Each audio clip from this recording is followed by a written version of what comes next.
চোখ রাঙাচ্ছে রেমাল। জরুরি বৈঠকে প্রধানমন্ত্রী। হেল্পলাইন নম্বর খুলল নবান্ন। উত্তাল সমুদ্র, ফুঁসছে সাগর। এই বাংলার বুকে একের পর এক ঘূর্ণিঝড় বাংলাকে তছনছ করে দিয়ে গেছে। এই বাংলা ভোলেনি 2009 সালের 25শে মে, যখন আয়লা এসে শেষ সম্বলটুকু ভাসিয়ে নিয়ে গেছিল। 2020 সালে 20 মে এলো আমফান, ভয়ঙ্কর আমফান।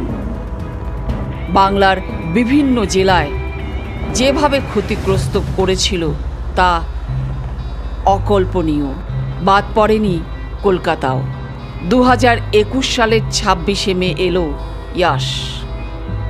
এবার 2024 সালের 26শে মে আসছে রেমাল। মে মাস মানেই যেন ঘূর্ণিঝড়ের এক তাণ্ডব। একটা ক্ষত পূরণ হতে না হতেই আরেকটি ঘূর্ণিঝড় এসে আছড়ে পড়ছে বাংলার বুকে। বাংলাকে তছনছ করে দিয়ে যাচ্ছে।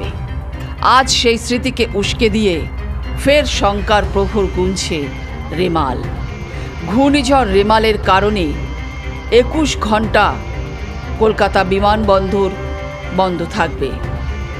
26শে মে রবিবার দুপুর 12টা থেকে 27শে মে সোমবার সকাল 9টা পর্যন্ত কোনো বিমান ওঠানামা করবে না কলকাতার নেতাজি সুভাষচন্দ্র বসু আন্তর্জাতিক বিমানবন্দরে। কলকাতার এয়ারপোর্ট অথরিটি এই বিষয়টি সোশ্যাল মিডিয়ায় পোস্ট করে জানিয়েছেন।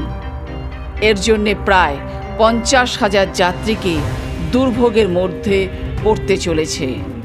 রেমালের কারণে জরুরি বৈঠক ডাকল প্রধানমন্ত্রী নরেন্দ্র মোদী। এনডিআরএফ এবং নৌবাহিনীর কর্মীরা ইতিমধ্যেই রাস্তায় নেমেছে। উত্তর 24 পরগনা, দক্ষিণ 24 পরগনা এবং বৃহত্তর কলকাতা অঞ্চলে যোগাযোগ রেখেছে কেন্দ্রীয় সরকারের টিম।